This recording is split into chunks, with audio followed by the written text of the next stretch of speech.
So you are telling me my electric car has lost half of its value within last 1 year? What do you mean they have reduced prices on the newer models? Don't they care about their older customers? Fine, I will try somewhere else.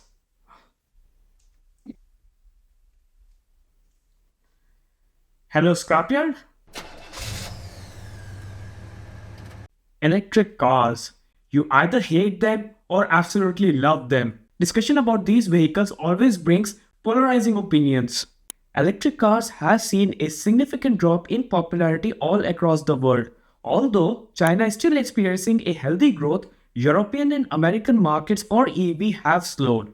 Brands like Tesla, Volkswagen, Ford all have experienced significant decline in their EV sales, leading them to slash prices of their cars. Now, this decline in EV popularity is coming to India as well, which is the third biggest car market in the world. This can be seen from the decline in EV sales for Tata Motors, which is the segment leader in electric cars. Tata saw a decline of 9% sales in EVs in comparison to this time last year, which seems bizarre to me, considering Tata updated their bestseller Nexon and released new models like Curve and Punch EV during this time. Many people are now skeptical about switching to EVs. This begs the question for new car buyers. Should you be considering an electric car today? Especially in India? That's what we are gonna answer in today's video. And we are gonna crunch some numbers for you. By the end of this video, you will have a better idea about your buying decision. So watch this complete video. My name is Karan Singh and you are watching Simply Automobiles. Before we start this video, just remember that there is no one correct answer for everyone. Your buying decision greatly depends on your circumstances and needs. We will help you in simplifying that process through this video. Anyways, first let's learn why EV sales are slowing down.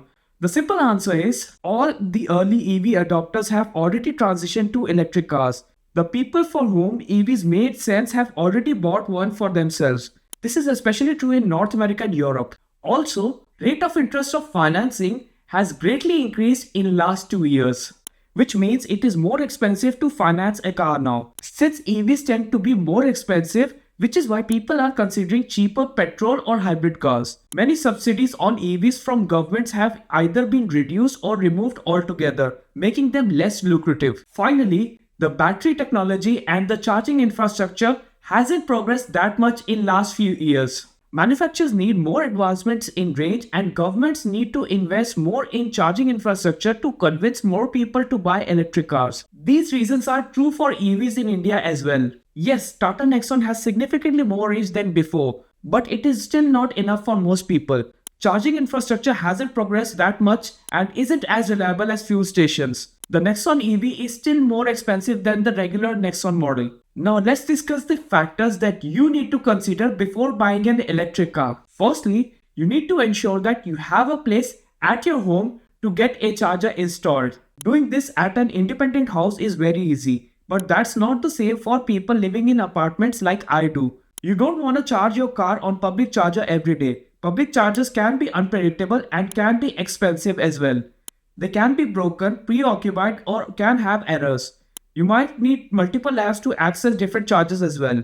Secondly, you need to calculate how much you drive each day. If your drive is within the city only, then an EV can work for you. But if you frequently do long trips, then you need to consider charging stops during the journey. You should also consider the environment in which you drive. EVs give significantly less range during colder weather because of the chemistry of lithium-ion batteries. Subsidies from state governments can vary from state to state. It's always good to research about that before making a decision. Finally, you also need to consider for how long you want to keep your car. We have seen significantly more depreciation in value for electric cars, mainly because of battery degradation, higher cost of replacement, and because of the discounts that companies are giving to stop the decline in sales. Buying an EV for only 3 years can be a financially bad decision for you. Then comes the running and maintenance cost. It's no secret that EVs are significantly less expensive to run and maintain. Let's see some numbers. Running cost of Tata Nexon EV with 45 kWh battery is around 300 rupees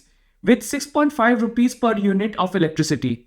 Even if the car runs for 300 kilometers, which is significantly less than what Tata claims, The running cost comes around to be 1 rupee per kilometer, while a car running on CNG will have a running cost of around 3.5 rupees per kilometer. For diesel car, this cost is around 4 to 5 rupees per kilometer. Finally, for petrol car, this cost is at 6 to 7 rupees per kilometer. If you look at a petrol hybrid, this cost comes under 4 rupees per kilometer. These are just running costs and do not include service costs for maintaining these vehicles. The previously mentioned costs can also vary depending on cost of electricity, fuel, and your energy consumption. You should also consider the higher cost of certain powertrains. It might be possible that you don't drive enough to justify higher cost of an EV or a hybrid. Only after considering these things, you should make your decision. You should buy a car based on your needs rather than following what other people are doing.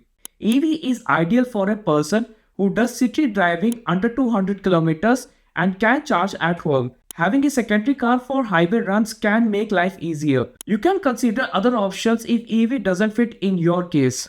If you are in the market for an EV right now, I would suggest you to wait, especially for newly launched cars like Curve and MG Windsor.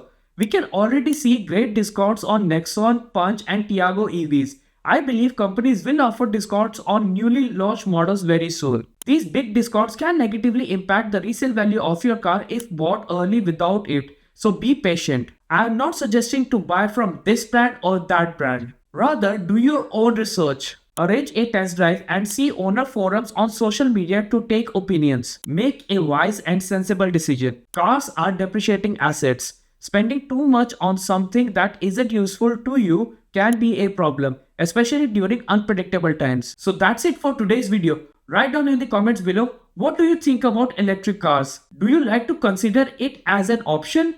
I would love to know your opinions about it. Make sure to smash that like button and check out our channel for more such videos. I am sure you will definitely find something interesting there. Subscribe to the channel for more such content and see you soon in a future video. Goodbye.